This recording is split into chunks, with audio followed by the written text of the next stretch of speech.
السلام علیکم ورحمۃ اللہ. اذان دے دیں. اللہ اکبر اللہ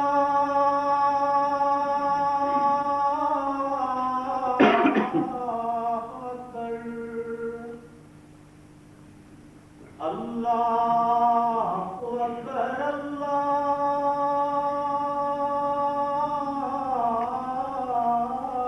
اکبر. اشہد ان لا الہ الا اللہ. اشہد ان لا الہ الا اللہ. اشہد ان محمدا رسول اللہ. اشہد ان محمدا رسول اللہ. حی علی الصلاۃ.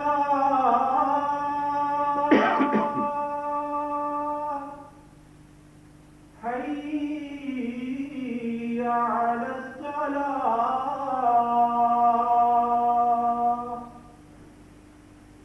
حی علی الفلاح.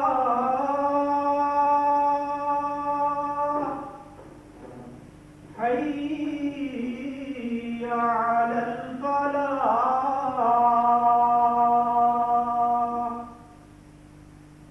اللہ اکبر اللہ اکبر. لا الہ الا اللہ.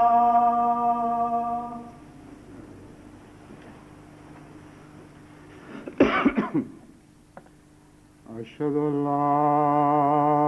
اله الا الله وحده لا شريك له واشهد ان محمدا عبده ورسوله. اما بعد فاعوذ بالله من الشيطان الرجيم. بسم الله الرحمن الرحيم. الحمد لله رب العالمين الرحمن الرحيم مالك يوم الدين. إياك نعبد وإياك نستعين. اهدنا الصراط المستقيم صراط الذين أنعمت عليهم غير المغضوب عليهم ولا الضالين.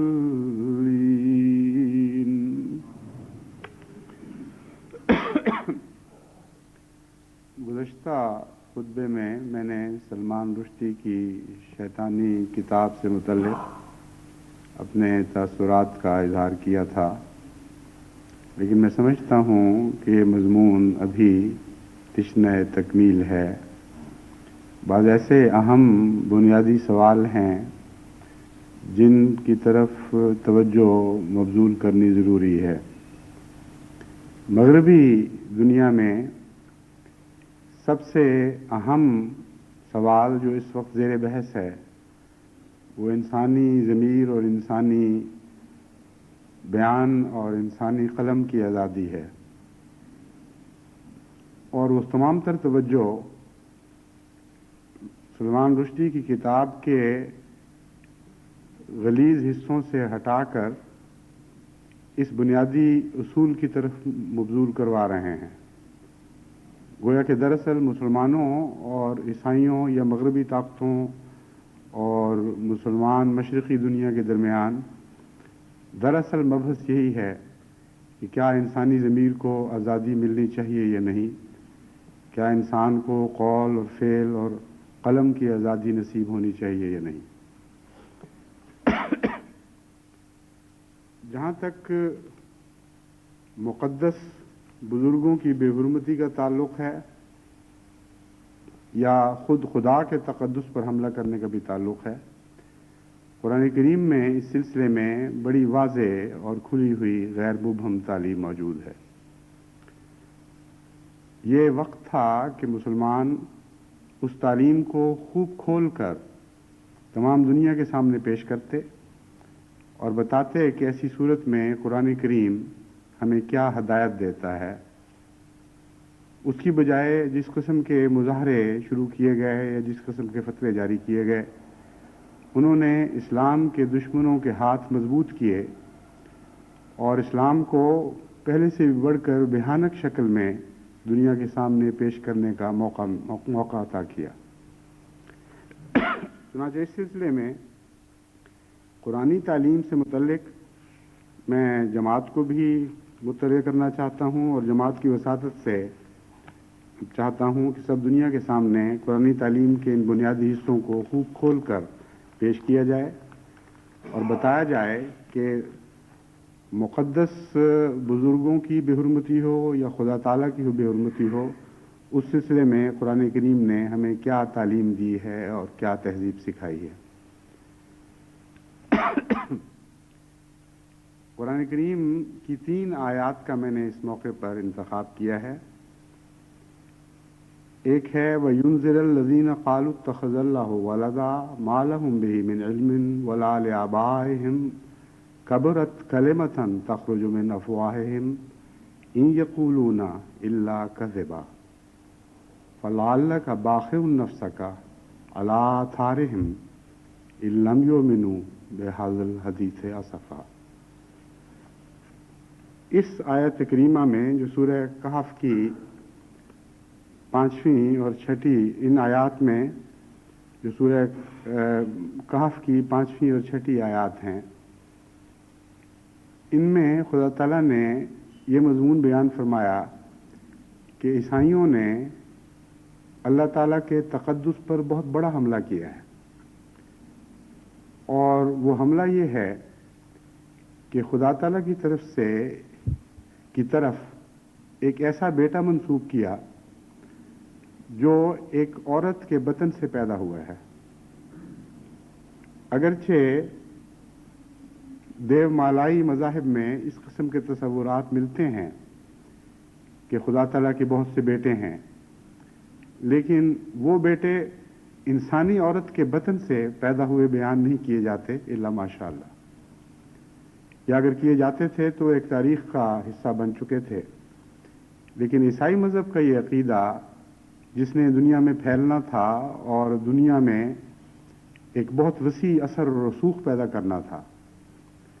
اس گستاخی کو اپنے رسوخ کے ساتھ ہر جگہ پھیلاتا چلا جاتا، اس لیے قرآن کریم نے اس کا بہت سختی سے نوٹس لیا۔ فرمایا کہ کبرت کلمۃ تخرج من افواہہم، تم تصور نہیں کر سکتے، بہت ہی بڑی بات ہے جو انہوں نے خدا کی گستاخی کی ہے، کوئی معمولی گستاخی نہیں۔ خدا تعالیٰ کی طرف در حقیقت ازدواجی تعلقات منسوب کیے جا رہے ہیں، کیونکہ ایک انسان عورت کے بطن سے خدا کا بیٹا، اس کے سوا کوئی تصور پیدا نہیں کرتا، لیکن اس کے ساتھ یہ تو فرمایا ان یقولون الا کذبا، کہ جھوٹ کے سوا وہ کچھ نہیں کہتے، مگر ان کی کوئی سزا تجویز نہ فرمائی۔ بس سب سے بڑا تقدس تو خدا کی ذات کا تقدس ہے، اس کے متعلق انتہائی گستاخی کا کلمہ قرآن کریم میں مذکور کرنے کے باوجود پھر اس کی سزا تجویز نہ کرنا، یہ بتاتا ہے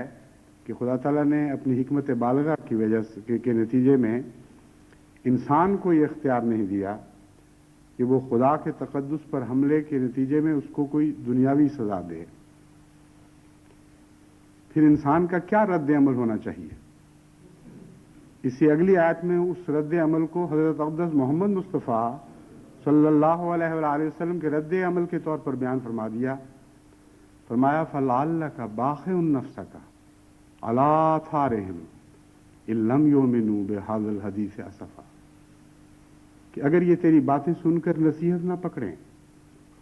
تیری ان باتوں کو نہ سمجھیں اور ایمان نہ لائیں، تو خدا کی اس عظیم گستاخی پر جو یہ کر رہے ہیں، کیا تو اتنا دکھ محسوس کرے گا کہ اس غم میں اپنے آپ کو ہلاک کر لے گا؟ پس رد عمل جو بیان فرمایا گیا اس سے زیادہ قابل اعتماد اور تقلید کے قابل اور کوئی رد عمل نہیں ہو سکتا، اور وہ دل کا دکھ ہے، اور اس دکھ کے نتیجے میں پیدا ہونے والے وہ صالح اعمال ہیں جو اسلام کے اوپر حملہ کرنے والوں کا ہر میدان میں دفاع کرتے ہیں، اور عمل صالح کا در حقیقت دل کے دکھ اور دل کے خلوص سے گہرا تعلق ہے. بس یہ عظیم الشان عالمی جد و جہد جو عیسائیت کے خلاف یا ان عیسائیت کے بد عقائد کے خلاف حضرت اقدس محمد مصطفیٰ صلی اللہ علیہ وآلہ وسلم نے جاری فرمائی، اس کا اس دکھ سے گہرا تعلق ہے. دوسرا گستاخی کا ایک نمونہ قرآن کریم نے خود عیسائیوں سے تعلق رکھنے کے سلسلے میں پیش کیا، لیکن اس کا حملہ خدا پر نہیں بلکہ خود ان عیسائیوں پر تھا. عجیب ہے خدا کی شان اور فصاحت و بلاغت قرآن کریم کی کہ یہ دونوں نمونے عیسائیت سے تعلق رکھنے والے پیش کیے ہیں. ایک میں عیسائیت خدا کے تقدس پر حملہ آور ہو رہی ہے، دوسرے میں عیسائیت کے دشمن حضرت مسیح اور حضرت مریم کے تقدس پر حملہ آور ہو رہے ہیں. اور واقعہ ایک ہی ہے جس کی بنا پر یہ دونوں کہانیاں بنائی گئی ہیں. یہ بھی غلط اور وہ بھی غلط، خدا تعالیٰ کا بیٹا ہونا بھی غلط اور حضرت مسیح کا نعوذ باللہ غیر قانونی ولادت ہونا بھی غلط. اس دوسرے کفر کا اور دوسری گستاخی کا ذکر کرتے ہوئے اللہ تعالیٰ فرماتا ہے وَبِكُفْرِهِمْ وَقَوْلِهِمْ عَلَىٰ مَرْيَمَ بُهْتَانًا عَظِيمًا، کہ خدا تعالیٰ نے جو یہود پر لعنت ڈالی ہے، اس لعنت کی وجوہات میں سے ایک اہم وجہ یہ ہے کہ انہوں نے حضرت مریم پر بہت ہی بڑا بہتان باندھا ہے، اور اس بہتان کے نتیجے میں حضرت مریم جو حضرت مسیح کی والدہ تھیں اور عیسائیوں کے نزدیک بہت ہی زیادہ عزت کے لائق ہیں، ان کی ذات پر نہایت ناپاک حملہ کیا گیا ہے. اور اس مظعومہ خدا کے بیٹے کی ذات پر بھی حملہ کیا جو دراصل مقدس وجود تھا اور خدا تعالیٰ کا ایک سچا رسول تھا. تو کتنا عظیم الشان قرآن کریم کا علم کلام ہے کہ یہ کہنے کی بجائے کہ چونکہ عیسائیوں نے خدا کی ذات پر حملہ کیا ہے اس لیے تم ان پر حملے کرو اور ان کو تکلیفیں پہنچاؤ اور ان کے دلوں کو دکھ دو، عیسائیوں کے دلوں کو دکھ دینے والوں کے خلاف آواز بلند کی اور فرمایا کہ کچھ ایسے ظالم ہیں جو خدا پر حملے کر رہے ہیں اور کچھ ایسے ظالم ہیں جو خدا پر حملے کرنے والوں پر حملے کر رہے ہیں. وہ دونوں حملے ناجائز ہیں، وہ دونوں حملے ناپاک ہیں، اور سچائی کا یہ فرض ہے کہ ہر جگہ جہاں جھوٹ اور بتلان نظر آئے، جھوٹ اور باطل نظر آئے، وہاں اس کے خلاف جہاد بلند کرے، جہاد کا علم بلند کرے. بس یہ ہے قرآنی تعلیم، اور ان دونوں جگہ میں آپ کو کہیں یہ مضمون دکھائی نہیں دے گا کہ چونکہ عیسائی خدا کی گستاخی کرتے ہیں اس لیے نیاموں سے تلواریں نکالو اور ان کے اوپر حملہ آور ہو جاؤ اور ان کے سر تن سے جدا کر دو، یا یہودی عیسائیوں کے مقدس وجودوں اور خود تمہارے مقدس وجودوں کی گستاخی کرتے ہیں اس لیے تم اٹھو اور ان کے خلاف تلواریں نکالو اور ان پر حملہ آور ہو، ان کو دنیا صفحہ ہستی سے نیست و نابود کر دو، ان کے زندہ رہنے کا حق چھین لو، کیونکہ انہوں نے ان وجودوں کے خلاف گستاخی کی ہے جن سے تم محبت کرتے ہو، جن کا تقدس تمہارے دل میں ہے.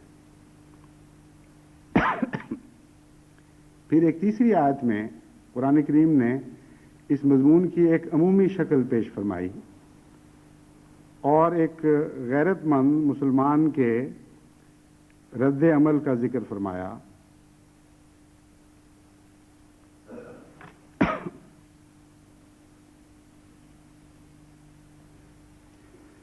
یہ دو آیات ہیں جن میں ایک ہی مضمون بیان ہوا ہے. ایک آیت ہے سورہ نساء آیت 141، اس میں فرمایا وَقَدْ نَزَّلَ عَلَيْكُمْ فِي الْكِتَابِ أَنْ إِذَا سَمِعْتُمْ آيَاتِ اللَّهِ يُكْفَرُ بِهَا وَيُسْتَهْزَأُ بِهَا فَلَا تَقْعُدُوا مَعَهُمْ حَتَّى يَخُوضُوا فِي حَدِيثٍ غَيْرِهِ إِنَّكُمْ إِذًا مِثْلُهُمْ إِنَّ اللَّهَ جَامِعُ الْمُنَافِقِينَ وَالْكَافِرِينَ فِي جَهَنَّمَ جَمِيعًا.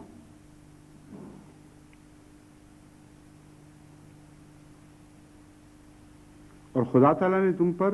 اس کتاب میں یہ حکم نازل فرما دیا ہے. بڑا ہی پرشوکت اور پرزور کلام ہے کہ خدا تعالیٰ نے اس کتاب میں جو احکام کی کتاب ہے مسلمانوں کے لیے یہ حکم نازل فرما دیا ہے کہ جب بھی تم خدا تعالیٰ کی آیات کا انکار ہوتا ہوا سنو یا دیکھو کہ خدا تعالیٰ کی آیات سے تمسخر کیا جا رہا ہے، جیسا کہ میں نے ہی اس وقت سلمان رشدی کی کتاب کا معاملہ ہے، تو کیا کرو؟ کیا یہ کرو کہ اس کے قتل کے فتوے دو یا معصوم اور لا علم مسلمانوں کو بازاروں میں نکال کر گولیوں کا نشانہ بنواؤ؟ ہرگز نہیں. فرمایا ایسی صورت میں تمہارے لیے یہ رد عمل مقرر ہے فلا تقعدوا معهم حتى يخوضوا في حديث غيره، کہ ان کے ساتھ ہرگز نہ بیٹھو، لیکن ہمیشہ کی قطع تعلقی پھر بھی نہیں کرنی. اگر وہ نصیحت پکڑ جائیں اور ان شرارتوں سے، ان دکھ کی باتوں سے باز آ جائیں تو اس کے بعد پھر تم ان کے ساتھ بیٹھ سکتے ہو.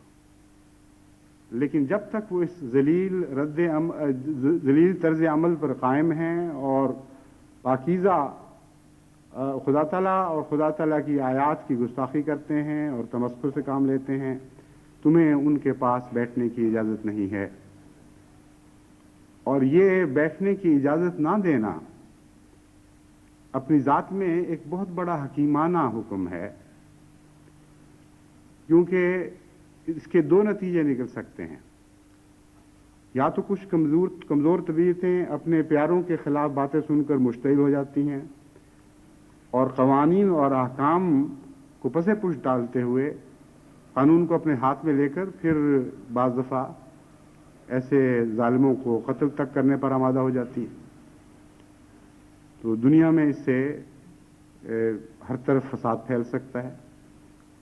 دوسرے غیرت پر حملہ ہوتا، اپنی غیرت پر حملہ ہوتا ہے، اور اگر انسان بیٹھا رہے اور ایسی باتیں سنتا رہے تو اس کی بے غیرتی اس کے ایمان کو ضائع کر سکتی ہے. بس دونوں صورتوں میں ہلاکتے ہیں. بس کیسی اعلیٰ اور مہذبانہ تعلیم ہے اور کیسے انسان کے نفس کی اور انسان کے نفس سے دوسروں کے نفوس کی حفاظت کرتی ہے کہ جب یہ فرمایا کہ جب تم ایسی باتیں گستاخانہ سنو تو ایسی مجالس سے اٹھایا کرو، ہاں مزید نہ بیٹھا کرو، اور جہاں تک ان کی سزا کا تعلق ہے وہ خدا پر چھوڑو. ان اللہ جامع المنافقین والکافرین فی جہنم جمیعا. خدا تعالیٰ منافقوں کو بھی اور کافروں کو بھی سب کو جہنم میں اکٹھا کرے گا. دوسری جگہ فرمایا وَإِذَا رَأَيْتَ الَّذِينَ يَخُوضُونَ فِي آيَاتِنَا فَأَعْرِضْ عَنْهُمْ حَتَّى يَخُوضُوا فِي حَدِيثٍ غَيْرِهِ وَإِمَّا يُنْسِيَنَّكَ الشَّيْطَانُ فَلَا تَقْعُدْ بَعْدَ الذِّكْرَىٰ مَعَ الْقَوْمِ الظَّالِمِينَ وَمَا عَلَى الَّذِينَ يَتَّقُونَ مِنْ حِسَابِهِم مِّن شَيْءٍ وَلَٰكِنْ ذِكْرَىٰ لَعَلَّهُمْ يَتَّقُونَ. سورہ انعام آیت 69 اور 70. فرمایا جب تم ایسے لوگوں کو دیکھو جو ہماری آیات میں بے لگام باتیں کرتے ہیں، بہکی ہوئی ایسی باتیں جن کا نہ سر ہے نہ پیر ہے، اور یخوضون کے اندر ہر قسم کا تمسخر، ہر قسم کا مذاق، ہر قسم کی لغو باتیں شامل ہیں۔ تو فرمایا جب اس قسم کی وہ باتیں کرتے ہیں فَأَعْرِضْ عَنْهُمْ، تلواریں نکال کر ان کے قتل کے درپے نہ ہو جاؤ، بلکہ ان سے الگ ہو جاؤ،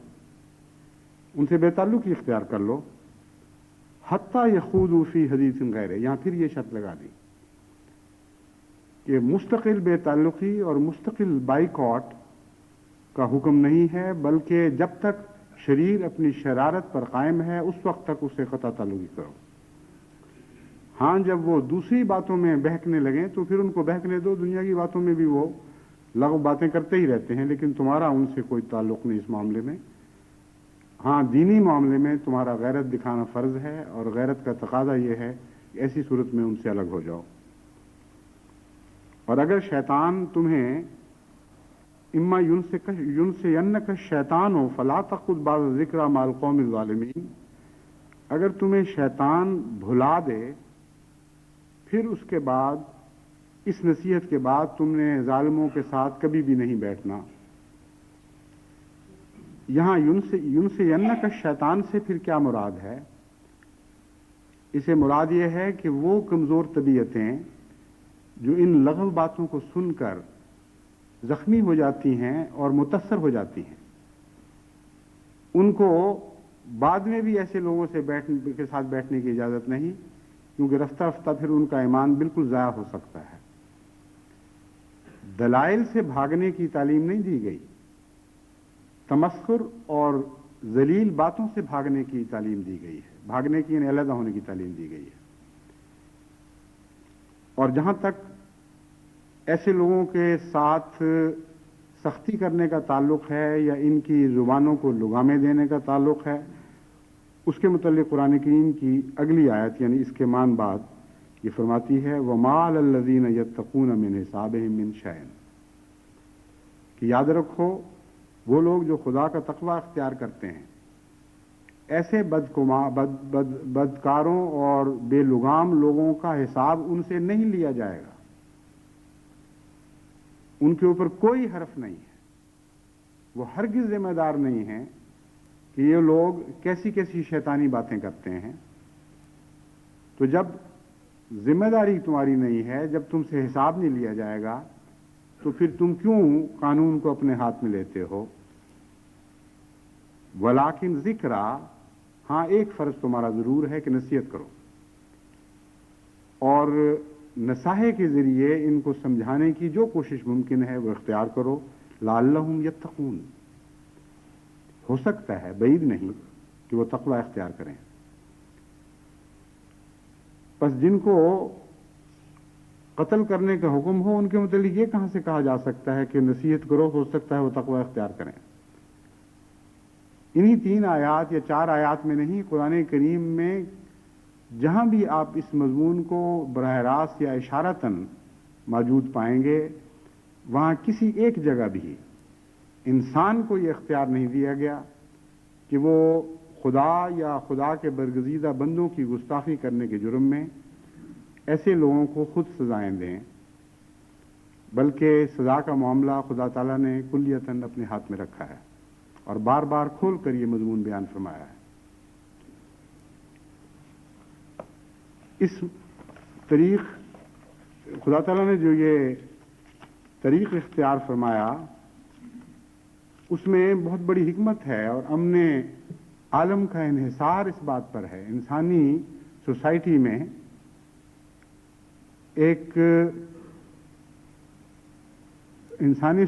میں امن قائم کرنے اور فساد کے خطروں کو دور کرنے کے لیے یہ تعلیم نہایت ضروری تھی۔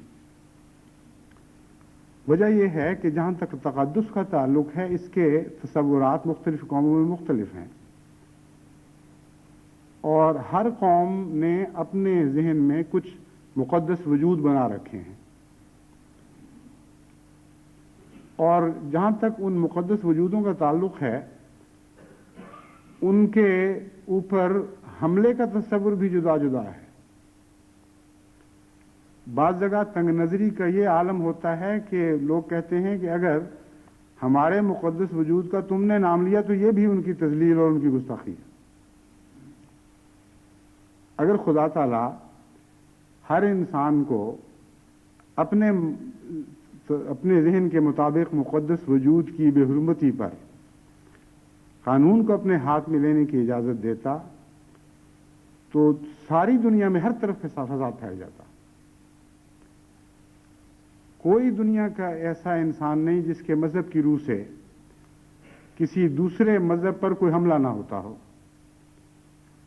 اور بعض ایسے مذاہب ہیں جو اپنے احساسات میں اتنے تیز ہیں کہ حملہ نہ بھی ہو تو حملے کا تصور کر لیتے ہیں.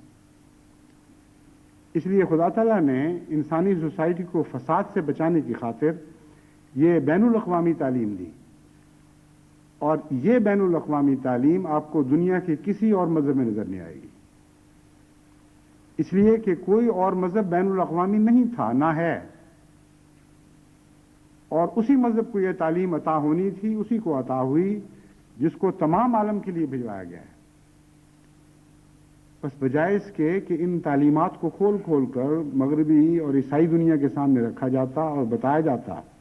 کہ تم ہمیں کیا تہذیب سکھانے نکلے ہو، تم تو خوشہ چین ہو اسلام کے اور ساری تعلیم کے نہیں، صرف چند حصوں کے. جن باتوں کو تم نے آج اپنے زوم میں ترقی یافتہ زمانے میں جا کر ایک ترقی یافتہ تہذیب کی صورت میں پایا ہے، قرآن کریم کی تعلیم کے لحاظ سے اس میں بہت بہت رخنے موجود ہیں اور تمہاری تعلیم ناقص ہے. اور جو کچھ تم بتا رہے ہو جو اچھا ہے وہ پہلے سے اسلام میں موجود ہے، اور جو تمہارے پاس نہیں ہے وہ بھی اسلام میں موجود ہے. اور تمہاری تہذیب کے نام پر جو تم نے اصول پیش کیے ہیں ان میں جو رخنے ہیں ان کی بھی قرآن کریم نے نشاندہی فرمائی ہے. بس بنیادی بات یہی ہے کہ قرآن کریم دو دائروں کو الگ الگ کرتا ہے، جسمانی دائرے کو الگ کرتا ہے اور کلام کے دائرے کو الگ کرتا ہے. جو حملے جسمانی دائرے سے تعلق رکھتے ہیں ان کا جسمانی جواب دینے کی اجازت دیتا ہے. جو حملے کلام کے دائرے سے تعلق رکھتے ہیں ان کو کلام کے ذریعے جواب دینے کی اجازت دیتا ہے. یہاں تک کہ اگر کوئی بد کلامی کرتا ہے، یعنی عام دنیا میں خدا اور مقدس وجودوں کی بات نہیں، عام دنیا میں کسی انسان کے تعلق والے کے خلاف اس کے خلاف بد کلامی کرتا ہے تو عدل کی اعلیٰ تعلیم کے نقطہ نگاہ سے فرماتا ہے کہ ایسا مظلوم اگر بے قابو ہو جائے اور کلام کے ذریعے ویسی بات کرے جو ناپسندیدہ بات ہے تو اس پر خدا تعالیٰ کی طرف سے کوئی حرف نہیں. لیکن وہاں بھی یہ اجازت نہیں دی کہ وہ اس کے مقابل پر ہتھیار نکال لے اور اس کے قتل کے درپے ہو جائے یا اسے کوئی جسمانی سزا دے. بس یہ دو الگ الگ دائرے ہیں. جہاں حملہ تلوار سے کیا گیا ہے وہاں تلوار سے جواب دینے کا مسلمان کو حق ہے،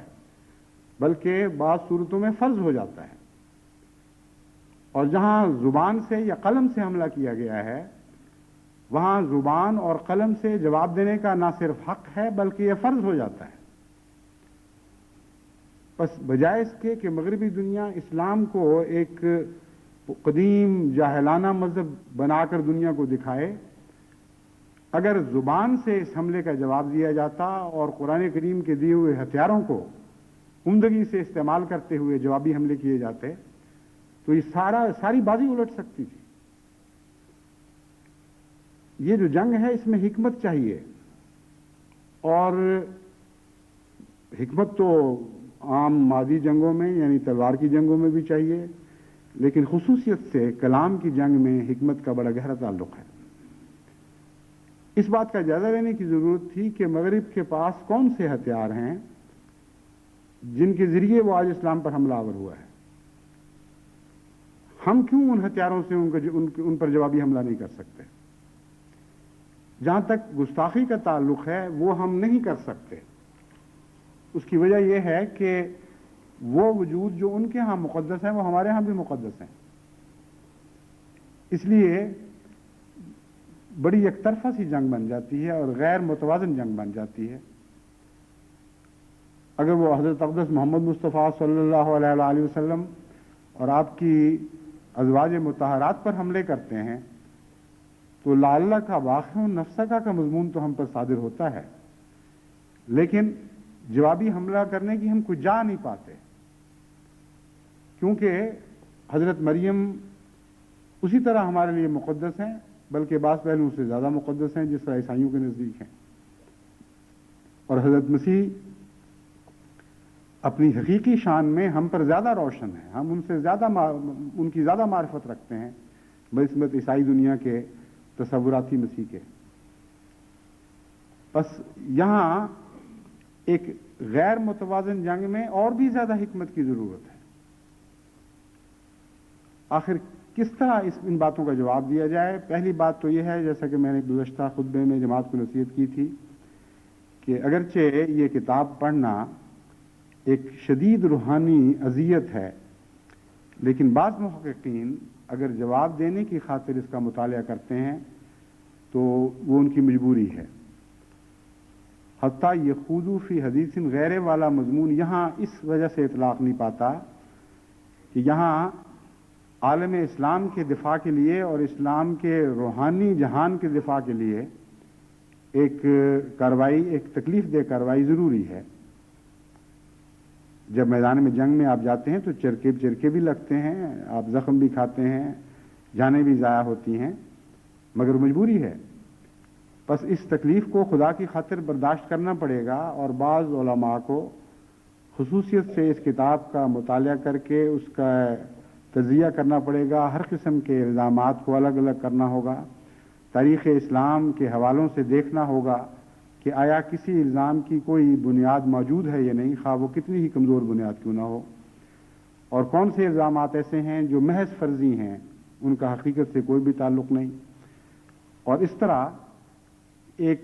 سلسلہ مضامین دنیا کی مختلف زبانوں میں شائع ہونا شروع ہو جانا چاہیے، جس میں اس گندی کتاب کے ناپاک حملوں کو عقلی لحاظ سے اور حکمت کے لحاظ سے رد کر کے دکھایا جائے، اور ان کو بتایا جائے کہ تم جھوٹے اور بددیانت لوگ ہو، اور سوائے دکھ پہنچانے کے تمہارا اور کوئی بھی مقصد نہیں ہے ان حملوں میں۔ چنانچہ وہ تہذیب کا جو لبادہ انہوں نے اوڑا ہوا ہے، جو دراصل اسلام، وہ تہذیب جو دراصل اسلام نے سکھائی ہے، اس کا سارا لباس تو انہوں نے نہیں اوڑا، لیکن کسی نے ٹوپی اوڑھ رکھی ہے، کسی نے پاجامہ پہن رکھا ہے، کسی نے اور کوئی لباس کا ٹکڑا لیا ہوا ہے، اور سارے اسلامی تعلیم کے خوشہ چین ہونے کے باوجود جگہ جگہ سے ننگے بدن بھی ہیں۔ اس لیے پورے اسلامی فاخرانہ لباس میں ملبوس ہو کر، اسلامی تقوی کے لباس میں پوری طرح مزین، اسلامی تقوی کا لباس پوری طرح اوڑھ کر اور پہن کر اور زیب تن کر کے پھر آپ اس میدان میں مقابلے کے لیے نکلیں، اور پھر دیکھیں کہ بفضل تعالیٰ کس طرح دشمن کو ہر حملے میں ناکام بنایا جا سکتا ہے۔ دوسرا پہلو یہ ہے، جو ایسا ہے جو زیادہ تر حکومتوں سے تعلق رکھتا ہے۔ اسلامی حکومتوں کو ایسے موقع پر غیرت دکھانی چاہیے، اور ناپسندیدگی کا اس رنگ میں اظہار کرنا چاہیے کہ جس سے ان کو محسوس ہو کہ یہ قوم باغیرت ہے اور ان حملوں کو برداشت نہیں کرے گی، لیکن اس کی ناپسندیدگی کا اظہار اس طریق پر ہے کہ دشمن کہ ہم لوگ اس سے فائدہ نہیں اٹھا سکتے اور دنیا کو دھوکہ نہیں دے سکتے۔ اس وقت جو ناپسندیدگی کا اظہار ہے، یہ ان کے ہاتھوں میں ہتھیار تھمانے والی بات ہے، اور یہ دنیا کو اس کی وجہ سے دھوکہ دے رہے ہیں، یہاں تک کہ روس تک پہنچے ہیں، جاپان تک پہنچے ہیں کہ خمینی نے جو قتل کا فتویٰ دیا ہے اس کے خلاف احتجاج کرو۔ یہ پہلی دفعہ شاید واقعہ ہوا ہے کہ ایک قتل کے فتوے پر، جو دراصل مذہبی حیثیت کا فتویٰ ہے، اور ایک ایسا فتویٰ جس کی خود اس مذہب میں جس کی طرف وہ فتویٰ منسوب کیا جا رہا ہے کوئی بھی بنیاد نہیں، مگر اس کے نتیجے میں یورپ کے 12 ممالک نے اس ملک کا بائیکاٹ کر دیا، اور صدر بش کا اعلان آیا ہے کہ ہم پوری طرح یورپ کی پشت پناہی کرتے ہیں اس معاملے میں،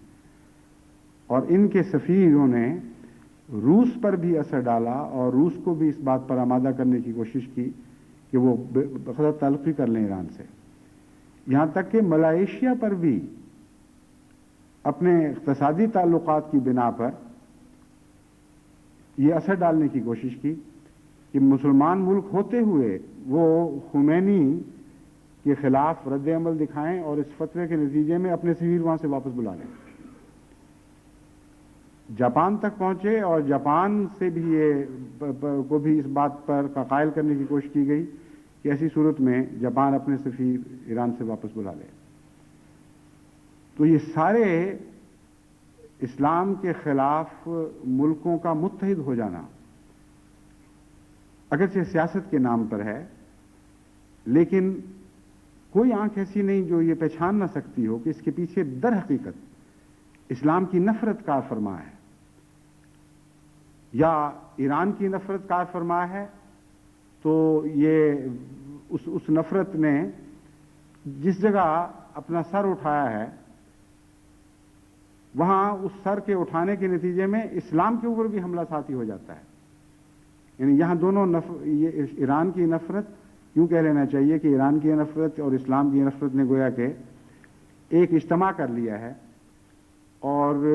اگر ایران کے خلاف نفرت کا اظہار کریں اور دوست مسلمان ممالک پوچھیں تو ان کو یہ کہا جا سکتا ہے کہ دیکھو ہم تو اسلام کے خلاف بالکل نہیں ہیں، ہم تو ایران سے اپنے بدلے اتار رہے ہیں۔ اور اگر دوسرے ممالک اپنے دوست ممالک بات کریں تو ان سے کہیں کہ دیکھیں ہم نے تو اسلام کے خلاف اسلام پر حملہ کرنے کا کوئی موقع ہاتھ سے جانے نہیں دیا۔ اور تیسرا اس طرز عمل کا فائدہ یہ اٹھایا انہوں نے کہ سلمان رشدی کی کتاب کی غلاظت سے توجہ اس رنگ میں ہٹائی کہ گویا تو یہ ایک ثانوی سی بات ہے، اس کی کوئی حیثیت ہی نہیں ہے، ایک معمولی بات ہے۔ اصل واقعہ تو یہ ہے کہ سلمان رشدی کے خلاف قتل کا فتویٰ دے دیا گیا اور مسلمان مظاہرے کر رہے ہیں۔ یہاں تک کہ ایران نے برطانیہ کو یہ پیشکش بھی کی کہ تم کھلم کھلا اس کتاب کو کنڈیم کرو، اس کے خلاف نفرت کا، مذمت کا اظہار کرو، تو پھر بھی ہمارے تعلقات دوبارہ بحال ہو سکتے ہیں۔ مگر انہوں نے کہا یہ نہیں ہو سکتا، کتاب کی مذمت کا ہم اعلان نہیں کریں گے۔ یعنی تمام دنیا کو یہ کہہ رہے ہیں، یہاں آ کر بات کھل جاتی ہے، تمام دنیا کو یہ کہہ رہے ہیں کہ دراصل اس موقع پر اصل جھگڑا یہ ہے کہ خمینی کے اس فتوے کے خلاف مذمت کا اظہار ہونا چاہیے یا نہیں ہونا چاہیے۔ خمینی کے اس فتویٰ کے خلاف تمام دنیا کو مذمت کرنی چاہیے، یہ ان کا مطالبہ ہے۔ اور جب کہا جائے کہ جس خباثت کی وجہ سے خمینی نے یہ حرکت کی اس کی مذمت کے متعلق تمہارا کیا خیال ہے، تو کہتے ہیں زبان کی اور قلم کی اور ضمیر کی آزادی ہے۔ اگر آزادی ہے تو مذمت کرتے ہوئے تمہاری زبانوں پہ کیوں تالے پڑ جاتے ہیں؟ ایک بے حیائی کو اپنی آنکھوں سے دیکھتے اور پھر اس کی مذمت نہیں کرتے۔ یہاں پہنچ کر اسلام کی دشمنی ظاہر ہو جاتی ہے۔ جو میں مضمون بیان کر رہا ہوں ایک فرضی الزام نہیں ہے جو ان پر عائد کیا جا رہا ہے، ان کا طرز عمل کھول کر بتا رہا ہے کہ محض سیاسی دشمنی نہیں ہے بلکہ اسلام کی دشمنی بھی اس ساری صورتحال میں کار فرما ہے۔ ایسی صورت میں ان سے کیا سلوک ہونا چاہیے؟ جس قسم کے ہتھیاروں سے کوئی دشمن حملہ کرتا ہے اس قسم کے ہتھیاروں کا استعمال نہ صرف قرآن کریم سے جائز ثابت ہے بلکہ ضروری ہو جاتا ہے۔ اس وقت مغربی دنیا کے نزدیک مغربی دنیا کے ہاتھ میں دو بڑے ہتھیار ہیں جن کو یہ اپنے مد مقابل کے خلاف استعمال کرتے ہیں۔ ایک ہے عالمی رائے عامہ کو اپنے حق میں اور دوسرے کے خلاف استعمال کرنا، اور دوسرا ہے اقتصادی دباؤ۔ چنانچہ جب بھی یہ کسی ملک کے خلاف نفرت کا اظہار کرتے ہیں تو آپ پڑھتے ہوں گے کہ یونائٹڈ نیشنز میں، اقوام متحدہ وغیرہ میں یہ کوششیں کی جاتی ہیں کہ اس کا اقتصادی بائیکاٹ کیا جائے۔ یہ جو دو ہتھیار ہیں یہ ان کے نزدیک مہذب ہتھیار ہیں، ان کے خلاف آواز نہیں بلند کی جا سکتی۔ ان دو ہتھیاروں کو کیوں عالم اسلام استعمال نہیں کرتا؟ بجائے اس کے کہ معصوم مظلوم مسلمانوں کو گلیوں میں نکال کر ان کو بھیڑ بکریوں کی طرح خود اپنے ہاتھوں سے قتل کرو، ٹکڑے ٹکڑے کرو. جس دشمن نے حملہ کیا اس دشمن کے خلاف نبرد آزما ہو اور انہی ہتھیاروں کو اس کے خلاف استعمال کرو جن ہتھیاروں کو وہ خوب استعمال کرنا جانتا ہے اور آج بھی استعمال کر رہا ہے. بس سلمان رشدی کی اس کتاب کے نتیجے میں جو عالمی رائے عامہ مسلمانوں کے حق میں ہو سکتی تھی، ہمارے غلط رد عمل کے نتیجے میں وہ ساری عالمی رائے عامہ ان لوگوں کے حق میں ہو گئی. یعنی ظلم کرنے والے بھی یہ ہیں اور مظلوم بننے والے بھی یہ ہیں. آج ساری دنیا ان کے پروپیگنڈے سے متاثر ہو کر، اگر ساری دنیا نہیں تو دنیا کا ایک کثیر حصہ اور طاقتور حصہ ان کے پروپیگنڈے سے متاثر ہو کر یہ نتیجہ نکال رہا ہے کہ مسلمان ظالم ہیں اور مغربی ممالک مظلوم ہیں، کیونکہ آزادی ضمیر کے جہاد کا معاملہ ہے اور اس معاملے میں مسلمان آزادی ضمیر کو کچلنے کے درپے ہیں، جبکہ مغربی دنیا ان کی اس کی حفاظت کر رہی ہے. اور کتاب کا گند اور غلاظت اور ناجائز حملہ اور ایک ارب سے زائد مسلمانوں کے دلوں کو ٹکڑے اڑا دینا ایسے ظالمانہ حملے سے ان کے نزدیک اس چیز کی کوئی بھی اہمیت نہیں رہی. مسلمان ممالک کے پاس دولت ہے، اگر وہ چاہیں تو اقتصادی حملے کا بھی کے ذریعے بھی جواب دے سکتے ہیں اور رائے عامہ کے میدان میں بھی ان سے بڑی قوی جنگ لڑ سکتے ہیں. ایسے ایسے لکھنے والے یہاں موجود ہیں جن کو اگر ان کے وقت کی، ان کے قلم کی قیمت دی جائے اور بات سمجھائی جائے تو خود انہی کے اخبار ان کی آواز کو دبا نہیں سکتے. بڑے بڑے اعلیٰ پائے کے مصنفین موجود ہیں مغربی دنیا میں جو سمجھدار بھی ہیں. اگر عرب دنیا، یہ تیل کی دنیا، عربوں کی تیل کی دنیا ان لوگوں سے تعلق پیدا کرتی اور فوری طور پر جوابی کارروائی کے لیے ان کو لکھنے پر آمادہ کرتی اور اس معاملے پر خرچ کرتی تو ہرگز بعید نہیں تھا کہ رائے عامہ کے میدان میں ایک دفاعی جنگ بڑی شدت کے ساتھ شروع ہو جاتی. کتابیں لکھوائی جا سکتی تھیں، اخباروں سے جو طاقتور اخبار ہیں ایسے تعلقات قائم کیے جا سکتے تھے اقتصادی دباؤ کے نتیجے میں کہ وہ اخبار از خود مسلمانوں کے نقطہ نگاہ کو خوب عمدگی کے ساتھ، وضاحت کے ساتھ دنیا کے سامنے پیش کرتے ہیں. دنیا کے معاملات میں، سیاست کے معاملات میں لوگ اخبارات سے فائدہ اٹھاتے ہیں اور بعض دفعہ ان کو خرید بھی لیتے ہیں اگر وہ تعاون نہ کریں. یہی انگلستانی کی بات ہے کہ 19ویں صدی کے آخر پر 1888 یا اس کے لگ بھگ ایک پارسی، ہندوستان کے پارسی کو خیال آیا کہ میں انگلستان کی پارلیمنٹ کا ممبر بنوں. وہ چونکہ بڑے اچھے مقرر، بہت اچھے لکھنے والے اور انہی کی یونیورسٹیوں کے پڑھے ہوئے تھے تو ان کا خیال تھا کہ میرے علم سے متاثر ہو کر مجھے لوگ ووٹ دیں گے اور میں جیت جاؤں گا. اپنے متعلق ان کی یہ حسن ظنی درست تھی، لیکن یہ وہم غلط تھا کہ یہ قوم ان کو کرنے دے گی، کیونکہ آج کل تو یہ ایسی باتیں عام ہیں، لیکن اس زمانے میں یہ سوچنا کہ انگلستان کی پارلیمنٹ میں ایک ہندوستان کا کالا نمائندہ بن جائے یہ ایک بہت بعید کی بات تھی. چنانچہ نتیجہ یہ نکلا کہ جب انہوں نے اپنے الیکشن میں کھڑے ہونے کا اعلان کیا تو تمام اخبارات نے ان کی خبروں کو بائیکاٹ کر دیا. کوئی بھی خبر شائع نہیں کرتا تھا کیونکہ وہ بہت بڑا دولت مند گھر تھا. یعنی وہ پارسیوں کا جو گھر، مجھے اس وقت ان کا نام ذہن میں یاد نہیں، لیکن بہت دولت مند لوگ تھے. انہوں نے یہ فیصلہ کیا کہ انگلستان کا سب سے زیادہ چھپنے والا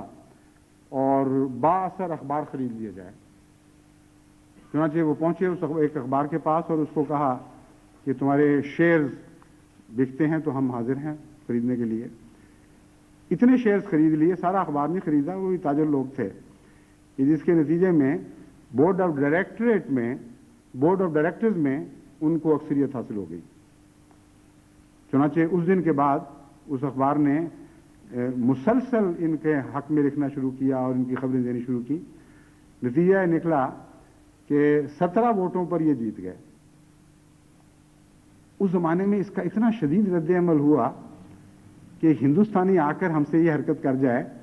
ہماری پارلیمنٹ کا ممبر ہمارے علی الرغم بن جائے، ہمارے اخبار خرید کر، کہ انہوں نے یعنی مخالف پارٹی جو تھے امیدوار، انہوں نے مقدمہ کیا اور کہا کہ ووٹوں کی گنتی میں غلطی ہوئی ہے، اس لیے دوبارہ گنے جائیں۔ چنانچہ عدالت نے بڑی احتیاط کے ساتھ جب دوبارہ ووٹ گنے تو ان کو 17 کی بجائے 22 ووٹوں کی اکثریت حاصل ہوئی۔ تو دنیا کی خاطر، اپنے سیاسی مفادات کی خاطر لوگ یہ حرکتیں کرتے ہیں، اور یہ جائز ہیں،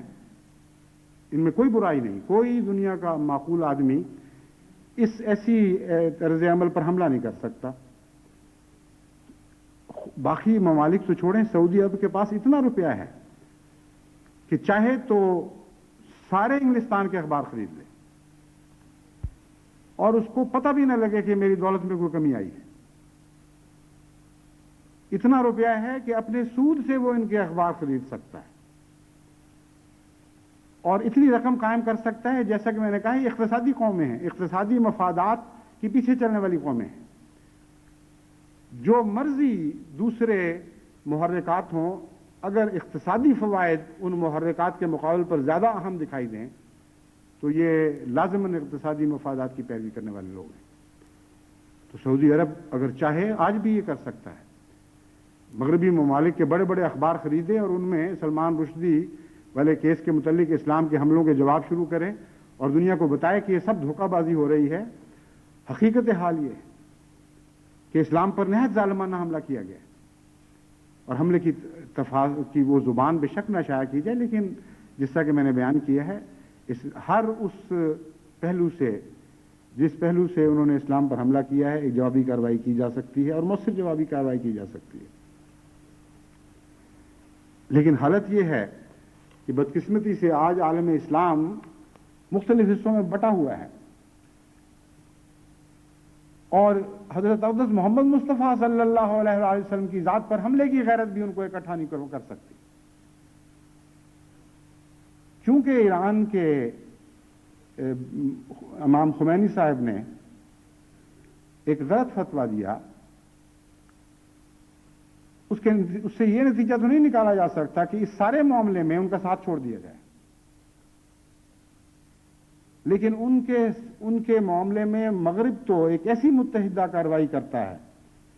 کہ یورپ کے 12 سفیر آنے واحد میں واپس بلا لیے جاتے ہیں، اور امریکہ ان کی پشت پناہی کے لیے کھڑا ہو جاتا ہے اور کھلم کھلا اعلان کرتا ہے، کوئی پرواہ نہیں کرتا کہ اس سے عالم اسلام کے دلوں پر کیا برا اثر پڑے گا۔ اور یہاں حال یہ ہے کہ چونکہ خمینی نے یہ فتویٰ دے دیا ہے، بجائے اس کے کہ اس فتوے کو رد کر کے دیگر معاملات میں ان کے ساتھ ہونے کا اعلان کرتے اور کہتے ہیں کہ تم نے اگر خمینی پر اس وجہ سے کوئی حملہ کیا تو ہم اس معاملے میں خمینی کے ساتھ ہوں گے، کیونکہ اگر سیاست کی جنگ ہے یہ، تو پھر سیاسی طور پر ہماری دنیا، مسلمانوں کی دنیا سے الگ نہیں کی جا سکتی، اور اگر یہ مذہبی حملہ ہے تو مذہبی طور پر ہم ویسے ہی مسلمان ہیں۔ تم جانتے ہو کہ اسلام کی غیرت ہمیں ایسی جگہ اکٹھے کیے ہوئے ہے جہاں سے ہم کسی قیمت پر الگ نہیں کیے جا سکتے۔ مگر افسوس کہ اس معاملے میں بعض عرب ممالک نے نہایت ہی نامناسب رد عمل کا اظہار کیا ہے۔ اس پر مجھے وہ واقعہ یاد آ گیا جو تاریخ اسلام میں سنہری حروف سے لکھنے کے لائق ہے۔ ایک موقع پر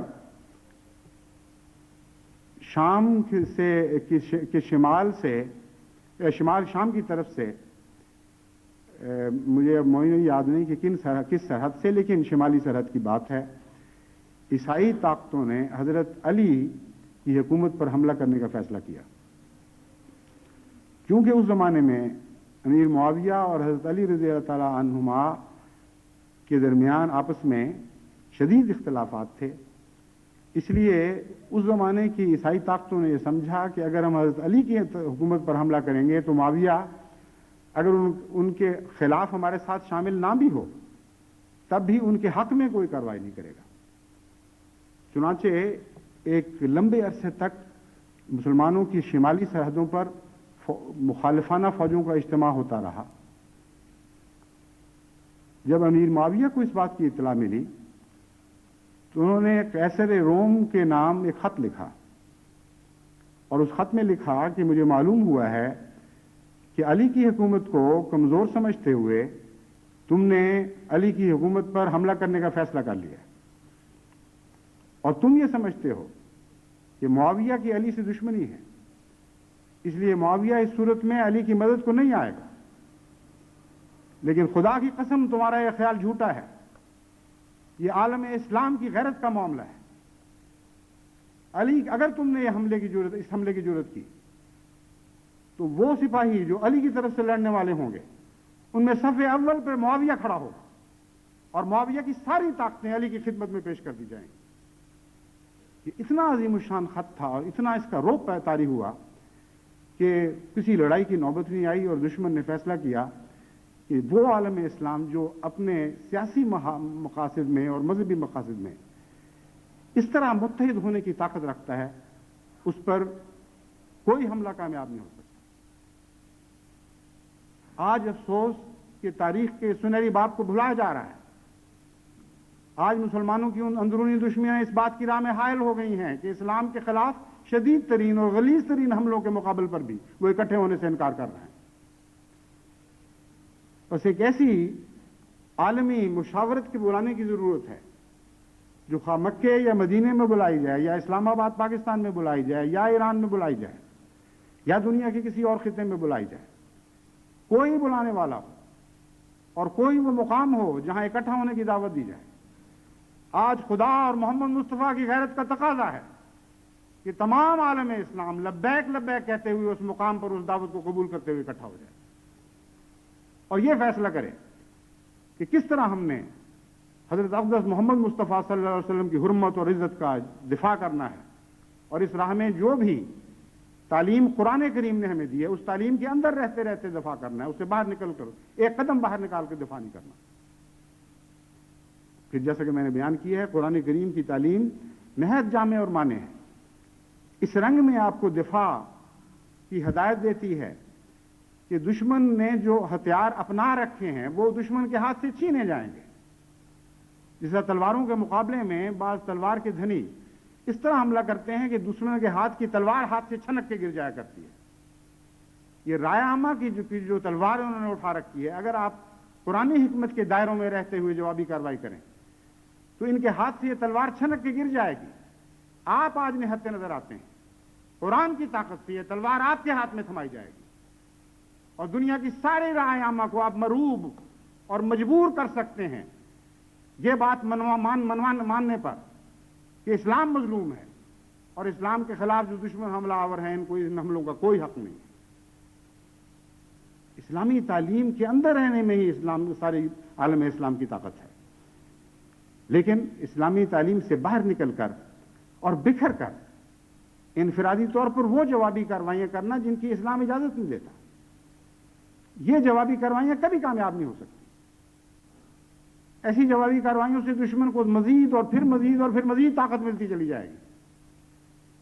اور آپ اور زیادہ دنیا میں خود بھی بدنام ہوں گے، اور عالم اور اسلام کو بھی بدنام کریں گے، اور قرآن کو بھی بدنام کریں گے، اور حضرت اقدس محمد مصطفیٰ صلی اللہ علیہ وسلم کو بھی کی بدنامی کا بھی موجب بنیں گے۔ اس لیے قرآن ایک جامع معنی کتاب ہے، ایک کامل شریعت ہے، ایک اتمام نعمت ہے۔ اس کمال شریعت، اس اتمام نعمت سے فائدہ اٹھائیں، اور قرآن تعلیم کی حدود کے اندر رہتے ہوئے قرآنی ہتھیاروں کو ہاتھوں میں تھام کر آج اپنی غیرت کا مظاہرہ کریں۔ بعض عیسائی پادریوں نے، جن میں شرافت کا بیج ہے اور شرافت کی خوب بو ہے، انہوں نے یہاں تک اعلان کیا ہے کہ ہم پینگوئن سیریز کی آئندہ کوئی کتاب بھی کبھی نہیں خریدیں۔ یہ ایسا گندا اور ناپاک حملہ ہے۔ اس حملے کے دفاع میں یہ نہیں کہا جا سکتا کہ آزادی ضمیر کے حق کو استعمال کیا گیا۔ آزادی ضمیر کے حق کا ناجائز اور نہایت ناپاک اور بہیمانہ استعمال کیا گیا۔ اس لیے آزادی ضمیر کے حق کو تلوار سے تو نہ کاٹیں، لیکن اس حق کو پامال کرنے والے کو اس طرح دنیا کے سامنے ننگا کر دیں، اور اس طرح اس کی خامیوں کو اچھال کر دنیا کے سامنے پیش کر دیں کہ بجائے اس کے کہ وہ معصوموں پر داغ لگا سکے، اس کے جسم کا، اس کے دل کا، اس کی فطرت کا داغ دنیا کے سامنے ننگا ہو کر باہر آ جائے۔ یہ وہ طریق ہے جس کے مطابق عالم اسلام کو جوابی کارروائی کرنی چاہیے، اور میں امید رکھتا ہوں کہ احمدی جہاں جہاں بھی اثر و رسوخ رکھتے ہیں وہ ساری صورتحال کو اس رنگ میں ان کو سمجھا رہا ہوں، آپ کو سمجھا رہا ہوں اس طرح، اور کھول کھول کر قرآن کریم کی تعلیم کی روشنی میں دنیا کے سامنے پیش کریں گے۔ اور جہاں جہاں حکومتوں میں کسی جگہ بھی احمدیوں کا اثر اور نفوذ ہے کسی رنگ میں، بعض ایسے بھی احمدی ہیں جو سعودی عرب میں بڑے ڈاکٹر ہیں، سرجن ہیں، اور چونکہ چھوٹے پاکستانی ملا کی نگاہ وہاں تک نہیں، اس لیے وہاں وہ کام کر رہے ہیں، اور چونکہ وہ بااخلاق ہیں اور اپنے فن میں بڑی مہارت رکھتے ہیں، اس لیے تمام طاقتور شہزادے ان کی عزت کرتے ہیں، علم کے باوجود کہ وہ احمدی ہیں ان کو کوئی تکلیف نہیں۔ تو یہ خیال نہ کریں کہ آپ کمزوروں کی ایک جماعت ہیں جن کا کوئی اثر نہیں۔ احمدی اپنے اخلاق کی طاقت سے، اپنے کردار کی عظمت کی طاقت سے دنیا میں بہت نفوذ رکھتا ہے۔ امریکہ میں بھی بڑے بڑے لوگوں پر احمدی اپنے اخلاق اور کردار کی طاقت سے نفوذ رکھتے ہیں اور اثر رکھتے ہیں، اور اسی طرح دنیا کی بڑی بڑی حکومتوں میں جہاں احمدیوں کی تعداد آٹے میں نمک کے برابر بھی نہیں، اس کا بھی 100واں حصہ ہوگی، وہاں بھی بعض احمدی اپنی عظمت کردار کی وجہ سے ایک اثر رکھتے ہیں۔ تو اس سارے اثر کو عالم اسلام کے حق میں اور حضرت محمد مصطفیٰ صلی اللہ علیہ وسلم کے حق میں استعمال کریں، اور دنیا میں ایک شور مچا دیں، وہ شور جو ان کی آوازوں کو مزید بلند کرنے کا موجب نہ بنے، بلکہ ان کی آوازوں کو اس طرح دبا دینے کا موجب بنے کہ کسی بھی غیرت کو آئندہ کبھی اسلام پر حملہ کرنے کی ضرورت نہ ہو۔ ایک اور پہلو اس مضمون کا یہ ہے جس سے مجھے بہت تکلیف ہے کہ مسلمان علماء بھی اور بعض سیاسی لیڈر بھی جذباتیات کو ابھار کر بعض مسلمان عوام کو جو لا علم ہیں، جن کو پتہ نہیں کہ ہم کیا کر رہے ہیں، ان کو گلیوں میں نکالتے ہیں اور خود اپنے ہی اہل ملک کی طاقتوں کے سپاہیوں کی گولیوں کا نشانہ بنواتے ہیں۔ ایسے واقعات اسلام آباد میں بھی ہوئے، کراچی میں بھی ہوئے، بمبئی میں بھی ہوئے، دوسرے ملکوں میں بھی ہوئے، اور بہت سے مسلمان ہیں جو اس دینی غیرت کی وجہ سے شہید ہو گئے ہیں۔ یہ درست ہے کہ اسلام اس بات کی اجازت نہیں دیتا، اس قسم کے خطرناک اور بیہودہ رد عمل کی اجازت نہیں دیتا، لیکن یہ بھی درست ہے کہ جن لوگوں نے اپنی جانیں فدا کی ہیں ان کو ان باتوں کا کوئی علم نہیں، ان میں سے اکثریت بالکل معصوم ہے، اور صرف حضرت اقدس محمد مصطفیٰ صلی اللہ علیہ وسلم کی غیرت پر حملہ ہوتے ہوئے انہوں نے اپنے لیے زندہ رہنا پسند نہیں کیا۔ وہ گلیوں میں پلنے والے عام غریب لوگ اور مزدور لوگ تھے، لیکن حضرت اقدس محمد مصطفیٰ صلی اللہ علیہ وسلم اور آپ کے دین کی غیرت رکھنے والے تھے۔ جب مولویوں نے انہوں نے یہ کہا کہ آج دین کی غیرت تمہیں بلا رہی ہے، آج محمد مصطفیٰ کی آواز تمہیں بلا رہی ہے، تو جو کچھ ان کے پاس تھا یعنی ننگی چھاتیاں وہ لے کر وہ میدان میں نکل آئے اور گولیوں کا نشانہ بنائے گئے۔ ان کے پسماندگان کا کوئی پرسان حال نہیں ہے۔ یہ ایک بہت بڑی مشرق کی بدنصیبی اور بدقسمتی ہے کہ ان کے لیڈر عوام کو اٹھاتے ہیں اور اپنے مقاصد کے وہ سچے ہوں یا جھوٹے ہوں، ان کے حصول کی خاطر ان سے قربانیاں لیتے ہیں، اور جب یہ قربانی کے میدانوں میں جانوروں کی طرح مارے جاتے ہیں اور گلیوں میں گھسیٹے جاتے ہیں تو ان کی اولادوں کا کوئی پرسان حال نہیں ہوتا۔ یہ معاملہ ایسا ہے جس میں ہمارے مشترک آقا حضرت محمد مصطفیٰ صلی اللہ علیہ وسلم کی عزت اور احترام کا تعلق ہے، آپ کی محبت کی غیرت اور غیرت کا تعلق ہے۔ اس لیے ہر جگہ جماعت احمدیہ کو میں ہدایت کرتا ہوں کہ جہاں جہاں ایسے لوگ شہید ہوئے ہیں جو اس نام پر شہید ہوئے ہیں، اگرچہ وہ غلط تعلیم معلوم کرنے کے نتیجے میں شہید کیے گئے، لیکن وہ ان کے گھروں تک پہنچیں، ان کا معلوم کریں کہ ان کا کیا حال ہے، کوئی ان کا پرسان حال ہے بھی کہ نہیں،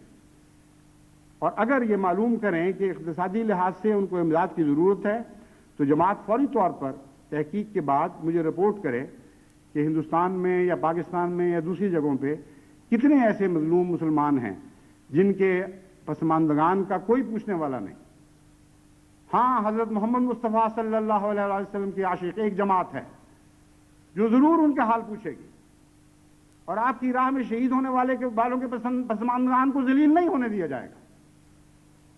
خدا ہماری وسعتیں بڑھائے اور ہم جو نیت اور حضرت صلی اللہ علیہ وسلم کے احترام کی خاطر جس قربانی کا عہد کر چکے ہیں، ہمیں اس عہد پر پورا رہنے کی توفیق بخشے۔ میں یقین رکھتا ہوں کہ خدا تعالیٰ ہماری توفیق کو بڑھاتا رہے گا اور اپنے فضل سے ہمیں یہ توفیق عطا فرمائے گا ان غریبوں، معصوم بچوں، ان یتیموں، ان بیواؤں کی خبرگیری کریں اور اپنے آقا محمد مصطفیٰ صلی اللہ علیہ وسلم کے نام پر ان کی خبرگیری کریں، جو دنیا میں سب سے بڑھ کر یتیموں کی خبرگیری کرنے والا تھا، جو کائنات میں سب سے بڑھ کر یتیموں کا والی تھا، جن کا کوئی دیکھنے والا نہیں تھا، ان کا ہمارا آقا محمد مصطفیٰ صلی اللہ علیہ وسلم دیکھنے والا تھا۔ اس لیے آج آپ کی غیرت اور آپ کی محبت اور آپ کے عشق کا تقاضا ہے کہ وہ جنہوں نے آپ کی راہ میں جانیں دی ہیں ان کے بھی تو دیکھنے والے ہوں، اور وہی ان کے دیکھنے والے ہوں گے جو حضرت صلی اللہ علیہ وسلم سے دائمی ازلی اٹوٹ محبت رکھتے ہیں۔ کوئی دنیا کی طاقت اس محبت کو نقصان نہیں پہنچا سکتی۔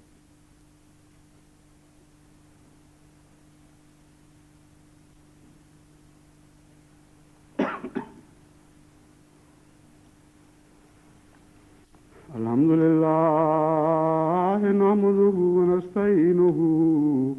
ونستغفره ونؤمن به ونتوكل عليه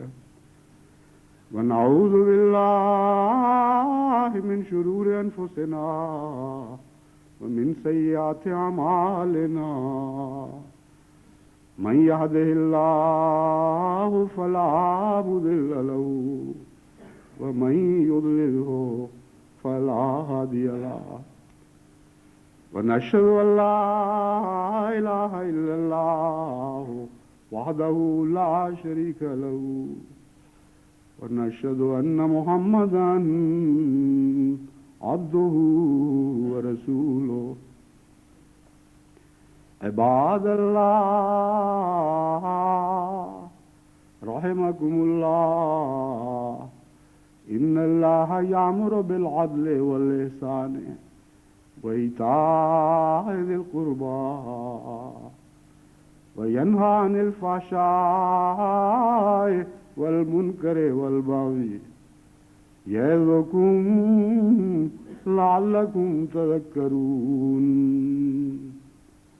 اذكروا الله يذكركم وادعوه يستجب لكم ولذكر الله أكبر